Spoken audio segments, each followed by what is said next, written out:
can help coach someone through a transformation or a just major change in their life, it makes you so much more credible because you lived that in that same position. You lived in that, you were in that same place, going through the same struggles, the same comfort, the life of comfort, where you're just existing but not living, you know. And there's a lot of people there, and you were there for quite a few years. You got married in that comfort zone. Yep. You were working in that comfort zone, and I think that's what makes you will probably lead to more success for somebody like yourself, or just people see you as someone, wow, like this guy did it. And once they know that backstory, it's just like no one. I say that because, you know, the great like people look at Michael Jordan, right, or something, you know, the best basketball player who ever lived. It doesn't necessarily make him the best coach, because you can't really think in his career where he was ever bad, right? But if you saw an evolution of a player go from a not so good player to a really highly skilled or an exceptional player, but maybe not even at the level of like a Michael Jordan, but you see that struggle and that breakthrough moment, and then it's like, I want to tap into that. Like, what did that person learn? What did that person start doing that brought them from and of course, everyone has their own version of that. Not everybody was Tom Brady from the womb or Michael Jordan from the womb, right? And I always it's easy to equate things to sports when you're talking about like being a high level or a coach, a highly skilled coach. But even the best coaches weren't necessarily the best athletes or the best players. There was just a process that they were able to create based on being surrounded by athletes or seeing what worked, what didn't work. And they're just really, really good at putting everything together and fitting those puzzle pieces together. And it sounds like, you're obviously reached that point in your life where the struggle was real for you. And now you're at a place and in a position where you just want to give back, which is the best place to be, where it's just like, this worked for me and I know it can work for you. And this is how I did it. And you're just like not holding back. It's just, you're an open book with strategies and tips to help people get through those dark times. Absolutely. Thank you for seeing that. I do believe that people who've gone through big transformations, big change, have a place where we can both hold people in compassion for the struggle, but also hold a fire under the butt and say, like, look, there's nothing special about me. If I could do it, you could do it. If this past person I worked with could do it, you could do it. If these 5 people I can find examples of trying to do what you want to do can do it, so can you. So it is easier to have both. And I do think a good coach, whether it be a strength coach or a life coach, or a football coach, like, you're going to have both. They're going to be able to hold people, see them where they're at, meet them where they're at, have compassion and challenge them. And you mentioned comfort, being in the comfort. And that at the end of the day is a big part of my story. Is life was emotionally challenging. And so I found ways to avoid emotional challenge wherever possible. Yep. And I found ways to stay comfortable, whether it be physically or emotionally or mentally. And that comfort led me to believe that it wasn't safe to take risks, not applying, not trying, not stretching. And so, I like to say that instead of creating a life, I was holding on for dear life. Yep. And there's so many people whose story sounds nothing like mine, where it looks like they're winning, where for all intents and purposes on paper, they should be happy, who can identify with that holding on for dear life energy, because we can build a life that looks wonderful. And then at times we're not truly expressed in it. We're not living our values, or there's something that has not been attended to in our inner world. Or we're still limiting ourselves. I know people who've like multiple businesses that are multi-million dollars. And like, the truth is, I really want to go do X, Y, and Z. Yep. Something tells me I can't, or, so anyway, I feel it's about getting out of that comfort zone on multiple levels. It really is. And there's obviously there's so many different areas of our life, right, where we can get comfortable. We can get comfortable with our fitness. We can get comfortable in our relationships. And we could start to, dial back the effort that we're putting into those things, because, change and growth sometimes requires like taking a few steps back before you can take that big leap forward, and there's a lot of people that don't want to put themselves out there. You even said, they don't want to risk it. You don't want to, risk anything, so they're holding on for dear life rather than kind of letting go and letting these changes, letting things happen to them. Because, when times are easy, when things are all going our way, we don't really learn a lot. There's not a lot of growth happening. It's the overcoming of things where we level, like last year, 2020. Yeah. There's a lot of people that were just itching to get out of that year, couldn't wait. But I look back, I was looking back while we were still in 2020 and saying, there's a lot of great lessons being learned this year. Mm-hmm. This year could be the reason for hundreds of thousands, if not millions of people's amazing stories going forward, how they had to adapt, overcome, get through things, navigate through life's challenges. And also I made some great memories in that year, did some simple trips with my family that maybe we wouldn't have taken. And were some of my favorite trips where we just with my family, and it was just not around groups of people or anything, and just like in the woods in a national forest or out on a farm where my wife's family's from, where we're just kind of isolated and by ourselves. And those were some of the best trips I've ever had in my life. And I wouldn't give those up for anything. When you're in the crap, when you're in the tough times, that's where all the great things are happening to our spirit, and to our giving us that thick skin and an ability to deal with those tough things that are undoubtedly going to hit us down the road. You got it. We have to train that capacity, that resilience, in everyday moments, actually, sometimes, to be able to really handle it when a 2020 hits or when something big happens. And don't want to make light of anything. This year has been crazy for so many people and hard for so many people. And there has been a lot of struggle, but you're right. Is that struggle something that's going to be used as a catalyst for growth, for change, for deeper connection, for transformation, for acceptance of hey, wait, maybe my life's great. I've been hustling and pushing, and look, at the end of the day, I've got most of what I want, because I don't want to confuse comfort with contentment. Contentment's correct. Good. You're right. We want to be content and have that capacity to still grow.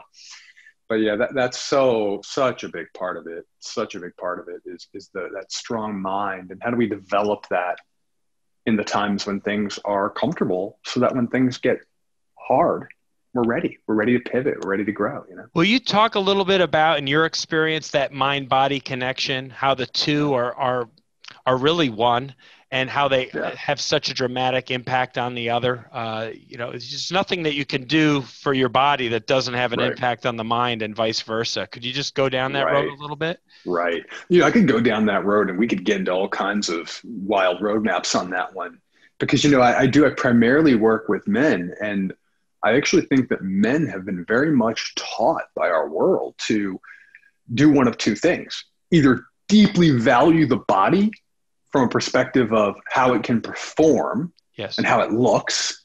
I can lift a bunch, I can run fast, I can catch a ball, or I look great.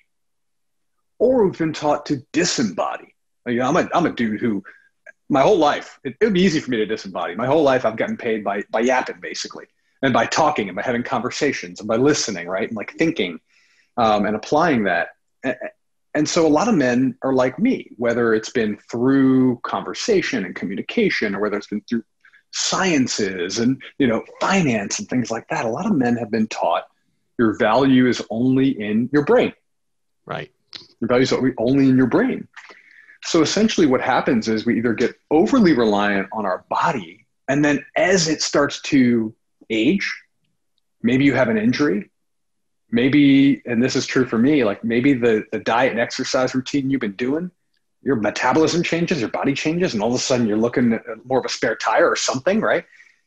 If we're so identified with it looking and performing great, we really struggle when things change, or we get an injury or something, something goes on, right? Same with the mindset. If you're just focused on your intellect, you're going to be missing a lot of opportunity, a lot of sensual opportunity, a lot of opportunity to experience emotions, because emotions happen actually in our body, not so much in our mind. They're hormonal reactions inside this beautiful endocrine system that shoot through our limbs and our body and everything, right? Right. And our gut, the second brain is our gut. Yeah. So when we're just all head, we're missing a lot of the human experience, and we typically will have a lot of problems with relationships, relationship with ourselves, relationship with others. We try and outsmart every problem. We try and dominate every problem intellectually, when so many problems can't be dominated. They have to be danced with or loved or, cuddled, if you will, and then overcome.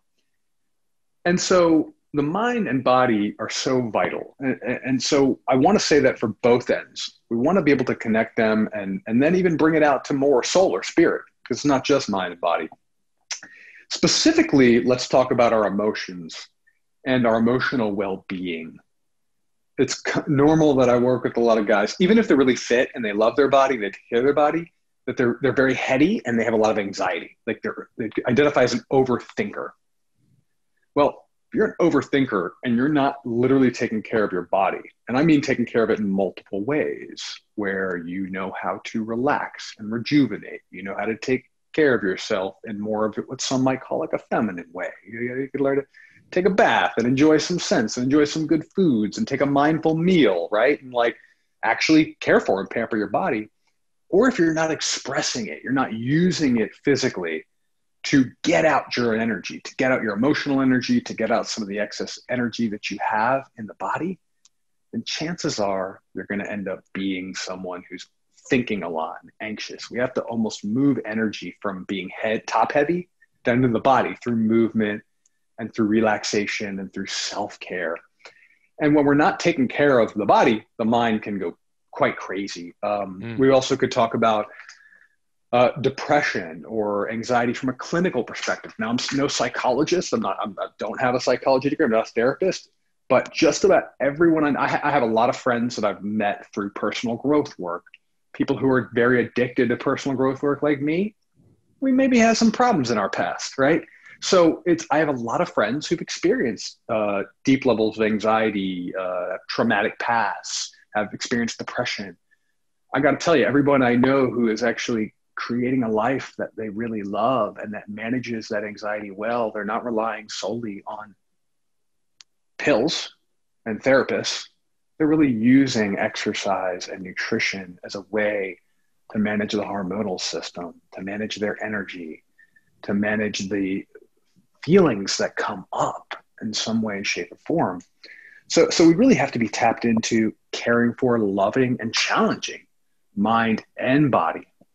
And for me, this is probably not your average listener, but for me, someone who is carrying around a very heavy or overweight body for so many years, it started with my beliefs. I didn't believe in the mind that I could live a healthy lifestyle. I didn't believe that I could create the discipline to go to the gym all the time. I didn't believe that I could actually have a relationship with food that was loving and nourishing and positive and exciting and still eat healthy, right?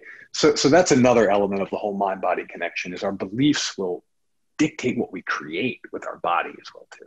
So I can go on forever there. Those are just some bullet points, No, and it's gold. I mean, you're absolutely right. The two are intertwined. You can't really separate them. And we've done a lot of work in the past with a gentleman by the name of Mike Gillette, who is, I don't know if you've heard of him or not, but he has an amazing life story. It reads like a Hollywood movie, all the things that he's been involved with and done over the years. But we have a program from years ago called Strength Psychology. And it's really all just about mental toughness and all the different things that go into it. And toughness has less to do with your muscles and a lot more to do with your mindset. But it's you have to be willing to do some stuff, some work on yourself.